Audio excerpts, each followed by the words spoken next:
আজকে এই মাহফিল চলবে চলবে চলবে।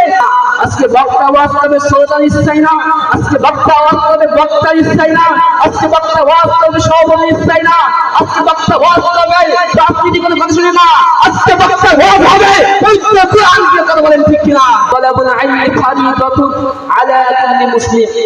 দ্বীন ইলম তলব করা প্রত্যেক মুসলমান নর নারীর উপরে ফরজ। এই দ্বীন ইলম কি? দ্বীন ইলম হলো দ্বীনে জ্ঞান, ইসলাম সম্পর্কে কিছু জানা। আজকে এই মাহফিলে এসে বক্তা আপনাদেরকে ইসলাম সম্পর্কে জ্ঞান দিবে, ইসলাম সম্পর্কে ধারণা দিবে, ইসলাম সম্পর্কে আপনাদেরকে বোঝাবে। আর আপনাদের কর্তব্য হলো আজকের এই স্টেজ থেকে, এই প্যান্ডেল থেকে, এই জান্নাতি বাগান থেকে ইসলাম সম্পর্কে কোনো কিছু নিয়ে যাওয়া, সংগ্রহ করে নিয়ে যাওয়া। আমার বাড়ি হচ্ছে মাদারবাড়িয়া, মাদারবাড়িয়া থেকে এখানে এসেছি আপনাদেরকে দ্বীন ইলম দেওয়ার জন্য, দ্বীনে জ্ঞান দেওয়ার জন্য। কোন রাজনৈতিক কোনো কথা বলে নয়। আল্লাহ পাক রব্বুল আলামিন বলেছেন, যুইনা লিন-নাসি হুব্বুশ শাহাওয়াতি মিনান নিসা ওয়াল বানিনা ওয়াল কানাতিরিল মুকান্তারাতি মিনাল যাহাবি ওয়াল ফিদ্দা ওয়াল খাইলিল মুসাওওয়ামাতি ওয়াল আনআমি ওয়াল হারস। এই আয়াতের কারিমার ভিতরে আমি সংক্ষিপ্ত করে দিচ্ছি। এই আয়াতের কারিমার ভিতরে মহান আল্লাহ পাক রব্বুল আলামিন বোঝাতে চেয়েছেন, আমি এই দুনিয়ার ভিতরে রং তামাশা অনেক কিছু দিয়েছি, কিন্তু ও বান্দা তুমি এই রং তামাশা থেকে দূরে থেকে, দুনিয়ার ভোগ বিলাসের থেকে দূরে থেকে, দুনিয়ার আরাম আয়েশ থেকে দূরে থেকে তুমি আল্লাহর পথে হও। আমি আল্লাহ আমার ইবাদত করো, আমি আল্লাহ আমার পথে চলো, আমার রাসূল সাল্লাল্লাহু আলাইহি সাল্লামের দেখানো পথ দিয়ে চলো। এটাই হচ্ছে আল্লাহ পাক রব্বুল আলামিনের কথা। এমন কি এই আয়াতের শেষে আল্লাহ পাক রব্বুল আলামিন বলে দিয়েছেন, আল্লাহু খায়রু ইনদাহু হুসনুল মাআব। নিশ্চয়ই তুমি জেনে রেখে দাও, এই দুনিয়ার জমিনে যত কিছু আছে, যত আরাম আয়েশের জায়গা আছে, এই জীবন থেকে শুরু করে বিলাসবহুল বাড়ি গাড়ি পর্যন্ত যত হারাম জিনিস আছে, সব কিতাব থেকে আমি আল্লাহ পাক রব্বুল আলামিন সব কিছু তুচ্ছ, আমার আল্লাহ পাক রব্বুল আলামিন জান্নাত বলে শ্রেষ্ঠ। কথা বলেন ঠিক কিনা? আজকে এই মাহফিলে আলোচনা হবে, আজকে মাহফিলে বক্তাকে বক্তা উঠবে আপনাদেরকে আলোচনা করবে, কিন্তু জেনে রেখে দাও আজকে বক্তা ওয়াজ করবে শ্রোতার কোনো আদেশে না, আজকে বক্তা ওয়াজ করবে শ্রোতার ইচ্ছাই না, আজকে বক্তা ওয়াজ করবে বক্তার ইচ্ছাই না, আজকে বক্তা ওয়াজ করবে সভাপতির ইচ্ছাই না, আজকে বক্তা ওয়াজ করবে রাজনীতি কোনো কথা শুনে না, আজকে বক্তা ওয়াজ হবে পবিত্র কোরআনকে কথা বলেন ঠিক কিনা? এই কোরআনে বলি শুনতে রাজি আছেন যারা, দোকান হাত আল্লাহ পাক রব্বুল আলামিনকে দেখাই দিতে পারে। লিল্লাহি তাকবীর, নারায়ে তাকবীর। পবিত্র ঈদে মিলাদুন নবী, পবিত্র ঈদে মিলাদুন নবী, নারায়ে তাকবীর। আপনারা খুশি তো? যদি হন খুশি আওয়াজ দিবেন বেশি। মনের ভিতরে যত কৃপণতা আছে, হিংসা বিদ্বেষ ভুলে গিয়ে আসুন আমরা মাহফিলের প্যান্ডেলে আসি। এখনই মাহফিলের কার্যক্রম শুরু হয়ে গেছে, কিন্তু এই মাহফিলটা দিয়েছে এই এলাকার তরুণ যুবক বয়স্ক বৃদ্ধ সমস্ত মানুষ একত্র হয়ে গেলেন ঠিক কিনা? কিন্তু আজকে মাহফিলে বসে আছে কয়েকজন। আমি দেখতে পাচ্ছি রাস্তার কোনায়, রাস্তাঘাটে, বাজার ঘাটে, বাড়িতে বসে আছি। এই সমস্ত আল্লাহর বান্দাদেরকে বলছি আমরা সবাই মাহফিলের প্যান্ডেল চলে আসি। অন্যত্র যারা মহিলারা বেপরোয়াভাবে এখানে আসেন তাদেরকে বিশেষভাবে মাহফিল কমিটি ভাইদের অনুরোধ করা হচ্ছে, মহিলাদেরকে শরীরে ব্যবস্থা করেন, মাহফিলটাকে সেভ করেন। প্রিয় এলাকাবাসীরা, আপনাদের মাহফিল কিন্তু আপনাদের উজ্জ্বল করবেন, আপনাদের মাহফিল কিন্তু আপনাদের কথার দ্বারাই আপনাদের মাহফিল কিন্তু অসম্মান হবে। আমরা চাই না আপনাদের মাহফিলকে অসম্মান হোক, আমরা চাই না আপনাদের মাহফিলকে পর্দার খেলা হোক। সেজন্য প্রথমে বিশেষভাবে অনুরোধ করতেছি, এখানে যারা মহিলারা আছে তাদেরকে এক সাইড করে বসানো তৌফিক দেন। লা ইলাহা ইল্লাল্লাহ, লা ইলাহা ইল্লাল্লাহ, লা ইলাহা ইল্লাল্লাহ মুহাম্মাদুর রাসূলুল্লাহ। প্রিয় এলাকাবাসী, আজকে আমাদের মাহফিল হয়, কিন্তু অধিকাংশ দেখা যায় মাহফিলে অধিকাংশ সব তাবারাকের জন্য আসে। এই কথা বললাম এই জন্য যে আজকে মাহফিলটা যুবকদের থেকে, এই যুবকদের প্রচেষ্টায় আজকে মাহফিলটা অনুষ্ঠিত হচ্ছে। সুতরাং এই যুবকরা হচ্ছে আগামী দিনের ভবিষ্যৎ। এই আজকের যুবকরা প্রত্যেকটা জায়গায়, প্রত্যেকটা প্রত্যেকটা স্থানে কোরআন তাফসীর মাহফিল দিচ্ছে অধিকাংশ যুবকরা কথা বলেন ঠিক কিনা?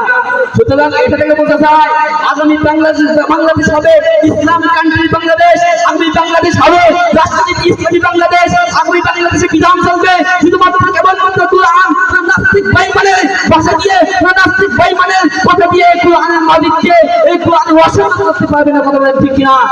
সুতরাং আমরা যে রাস্তাঘাটে দোকানে অলসতা করে বাড়িতে অলসতা করে আসি, আস্তে আস্তে সবাই মাহফিলের প্যান্ডেল দিকে চলে আসে। কোরআনের কথাগুলো হাদিসের কথাগুলো, কোরআনের কথাগুলো হাদিসের কথাগুলো মাইনা চলিও, রাস্তাঘাট বাদ দিয়া মাহফিলে এসে বসিও, বাজার ঘাট বাদ দিয়া মাহফিলে এসে বসিও কথা বলেন ঠিক কিনা? ও পিলার যুবক, ও পিলার ভাই, আমার আল্লাহ পাক রব্বুল আলামিন কত সুন্দর করে এই পৃথিবীটাকে সৃষ্টি করেছেন।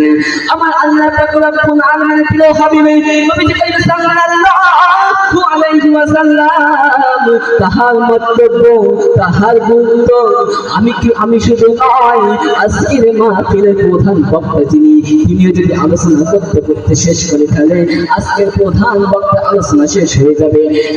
এক সময় যুদ্ধটা উদয় হবে, দিন শুরু হয়ে যাবে, নবীজির সম্মান বলা শেষ হবে না কথা বলেন ঠিক কিনা? ও প্রিয় এলাকার যুবক,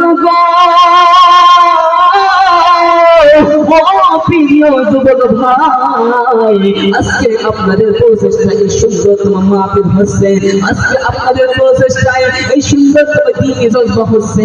সুতরাং আপনাদেরকে বিশেষভাবে অনুরোধ করা হচ্ছে আস্তে আস্তে সবাই মাহফিলের প্যান্ডেলের দিকে চলে আসি। আল্লাহ নবীর শান, আল্লাহ নবীর মান, আল্লাহ নবীর মহব্বত তাহার কোনো শেষ নাই।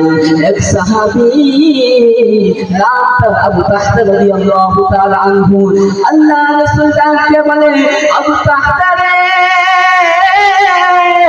ও আবু তাহতা, যাও গিয়ে আমার এই রক্ত এবং দুধটা তুমি ফেলে দিয়ে আসো। রাসূল করিম সাল্লাল্লাহু আলাইহি ওয়াসাল্লাম যখন বলল এই রক্ত এবং দুধটা তুমি ফেলে দিয়ে আসো, রাসূল করিমের কথা শুনে আবু তাহতা ডাক দিয়ে বলে, ইয়া রাসূলুল্লাহ, ইয়া হাবিবাল্লাহ, নবী গো, ও দয়ার নবী, দেন আমার কাছে দিয়ে দেন। নবীজি করিম সাল্লাল্লাহু আলাইহি ওয়াসাল্লামের রক্ত এবং দুধ মুবারক নিয়ে আবু তাহতা সমস্ত মক্কা নগরের প্রত্যেকটা কোনায় খুঁজলো। আবু তাহতা রাদিয়াল্লাহু তাআলা আনহু প্রত্যেকটা জায়গা খোঁজার পরে এই পবিত্র রক্ত মুবারক, পবিত্র দুধ মুবারক ফেলানোর জায়গা পেলেন না। ও তিনি ভাই বন্ধুগণ,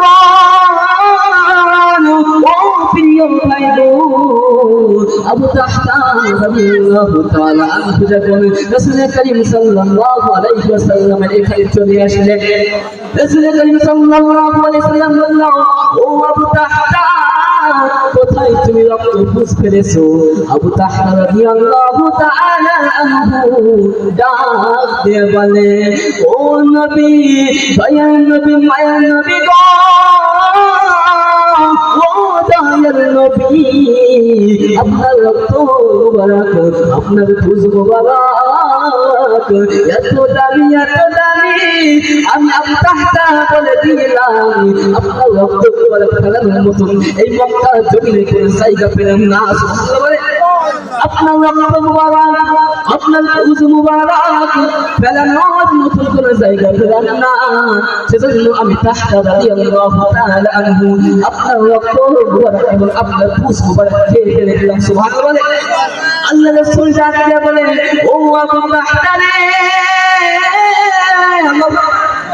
ও আবু তাহতা, তুমি একটা কাজ করেছো, তুমি জানো না এমন তুমি কাজ করেছো, এই কাজের কোনো সীমা নাই, তুমি এমন একটা কাজ করে ফেলছো আবু তাহতা, জেনে রেখে যান, আমি রাসূল সাল্লাল্লাহু আলাইহি ওয়াসাল্লাম বললাম, যাহার ভিতরে আমি নবী আমার রক্ত মুবারক এবং পুজ মুবারক রয়েছে, আমি নবী ডাক দিয়ে বললাম, আমি নবী ডাক দিয়ে বললাম, যাহার ভিতরে রক্ত মুবারক আছে, যাহার ভিতরে পুজ আমার শরীর থেকে গিয়েছে, আমি নবী এক কথাই বলে দিলাম, ও কোনো সাধারণ ব্যক্তি না, আমার রক্ত যার ভিতরে আছে, আমার পুজ যার ভিতরে আছে, ও কোনো সাধারণ ব্যক্তি হতে পারে না, দুনিয়া কোনো হাজি পীর মুর্শিদ না, ও হলো জান্নাতি ব্যক্তি। কথা বলে সুবহানাল্লাহ। সেজন্য নবীর শান, নবীর মান, নবীর মহব্বত কখনো শেষ হয় না, নবীর মহব্বত কখনো শেষ হয় না। আপনি আমি আজকে পবিত্র ঈদ মিলাদ নবী সাল্লাল্লাহু আলাইহি ওয়াসাল্লামের মাহফিল দিচ্ছি। এই মাহফিল শুধু এখানে না, প্রত্যেকটা গ্রামে গঞ্জে শহরে নগরে দেশে বিদেশে প্রত্যেকটা জায়গায় এই কোরআনের মাহফিল চলতেছে এবং ভবিষ্যতে চলবে। কথা বলেন ঠিক কিনা? আজকে এই কোরআনের মাহফিল যারা বন্ধ করতে চায়, আজকে কোরআনের মাহফিল যারা বন্ধ করতে চায়, যারা কোরআনে বিরক্ত করে, যারা রাসূলের বিরক্ত করে, তাদেরকে এক কথাই বলতে চাই, প্রতিদিন পর্যন্ত মুসলিম উম্মাতের গায়ে এক বিন্দু পরিমাণ রক্ত আছে, মুসলিম বিদ্যার্থীরা কোরআনে বিরক্ত করে, রাসূলের বিরক্ত করে, ঈদে মিলাদ নবীর বিরক্ত করে, মুসলিম মিল্লাতরা কখনো চুপ করে বসে থাকতে না। কথা বলেন ঠিক কিনা? সুতরাং আজকে এই মাহফিল চলবে এবং ভবিষ্যতেও হবে। কোরআন নিয়ে কথা বলতে হবে, হাদিস নিয়ে কথা হবে, সমাজে চলবে। আগে ছিল ভয়, কিন্তু এখন নেই কোনো ভয়কে করে যায়, এটাই কোনো মুসলমানের পরিচয়। কথা বলেন ঠিক কিনা? সুতরাং আমাদেরকে দ্বীন ইলম, দ্বীন জ্ঞান শিক্ষা করতে হবে। আমি কয়েক মিনিট পরে শেষ করব। এখন আপনাদের মাঝে প্রধান অতিথি এবং দ্বিতীয় অতিথি আসবে, এসে আপনাদের মাঝে সুমধুর কণ্ঠে বয়ান করবে, সুমধুর কণ্ঠে আলোচনা করবে। সেজন্য ভাই কিছু মেসেজ দিতে চাই। মেসেজটা হলো এই, আপনি আমি এখন যারা বাহিরে আছি, রাস্তায় কোণে আছি, এখানে সেখানে ঘোরাফেরা করতেছি, এই সমস্ত তরুণ যুবক ভাই বোনদেরকে বলছি, এখনই আপনারা মাহফিলে এসে পর্দার ভিতরে চলে যান। আল্লাহ রাসূল সাল্লাল্লাহু আলাইহি ওয়াসাল্লামের হাদিস, যে ব্যক্তি পর্দা খিলাফ করলো, আপনি আমি যদি মাহফিলে এসে পর্দা খিলাফ করি, মাহফিলের কোনো দাম নাই। আপনি আমি মাহফিলে এসে যদি ঘোরাঘুরি করি, মাহফিলের সওয়াব পাবেন না। মাহফিলের সওয়াব পাবে তারা প্রথম থেকে শেষ পর্যন্ত মাহফিলের প্যান্ডেলে বসে তারা। কথা বলেন ঠিক কিনা? সুতরাং আপনি আমি এখানে এসেছি শুধুমাত্র কেবলমাত্র নবীর জ্ঞান সম্পর্কে জানার জন্য, ইসলাম সম্পর্কে জানার জন্য, কোরআন সম্পর্কে জানার জন্য। এই কোরআন সম্পর্কে জানতে এসে কেউ এদিক ওদিক করবেন না। আস্তে আস্তে সবাই মাহফিলের প্যান্ডেল দিকে চলে আসে। লিল্লাহে তাকবীর, নারে তাকবীর।